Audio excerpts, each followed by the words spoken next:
Welcome to the Trump Breaking News Network, your daily source for up-to-the-minute Trump news. Join us today and every day. Here's today's news. This is TBNN. Sperry, How Team Obama Tried to Hack the Election.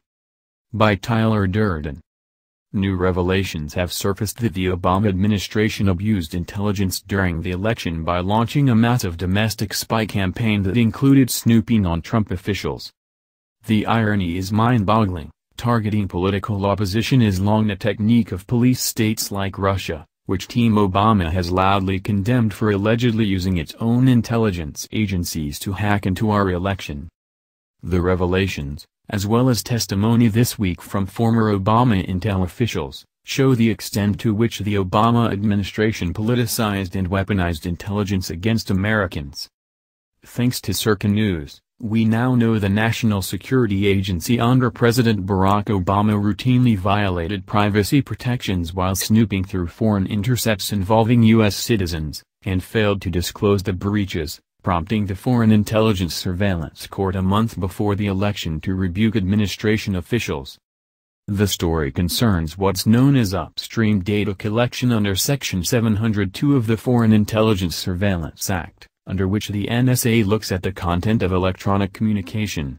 Upstream refers to intel scooped up about third parties. Person A sends person B an email mentioning person C. The person C isn't a party to the email. His information will be scooped up and potentially used by the NSA. Further, the number of NSA data searches about Americans mushroomed after Obama loosened rules for protecting such identities from government officials and thus the reporters they talk to. The FISA court called it a very serious Fourth Amendment issue that NSA analysts, in violation of a 2011 rule change prohibiting officials from searching Americans' information without a warrant, had been conducting such queries in violation of that prohibition, with much greater frequency than had been previously disclosed to the court. A number of those searches were made from the White House, and included private citizens working for the Trump campaign, some of whose identities were leaked to the media. The revelations earned a stern rebuke from the ACLU and from civil liberties champion Senator Rand Paul. We also learned this week that Obama intelligence officials really had no good reason attaching a summary of a dossier on Trump to a highly classified Russia briefing they gave to Obama just weeks before Trump took office. Under congressional questioning Tuesday, Obama's CIA chief John Brennan said the dossier did not in any way factor into the agency's assessment that Russia interfered in the election. Why not? Because as Obama intel czar James Clapper earlier testified, we could not corroborate the sourcing. But that didn't stop Brennan in January from attaching its contents to the official report for the president. He also included the unverified allegations in the briefing he gave Hill Democrats. In so doing, Brennan virtually guaranteed that it would be leaked, which it promptly was. In short, Brennan politicized raw intelligence. In fact, he politicized the entire CIA. Langley vets say Brennan was the most politicized director in the agency's history. Former CIA Field Operations Officer Gene Coyle said Brennan was known as the greatest sycophant in the history of the CIA, and a supporter of Hillary Clinton before the election.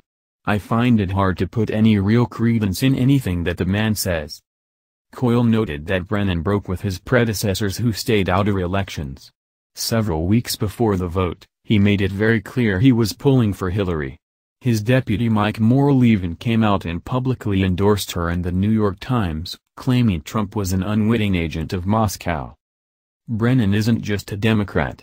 He's a radical leftist who in 1980, during the height of the Cold War, voted for a Communist Party candidate for president. When Brennan rants about the dangers of strongman Vladimir Putin targeting our elections and subverting our democratic process, does he not catch at least a glimpse of his own reflection?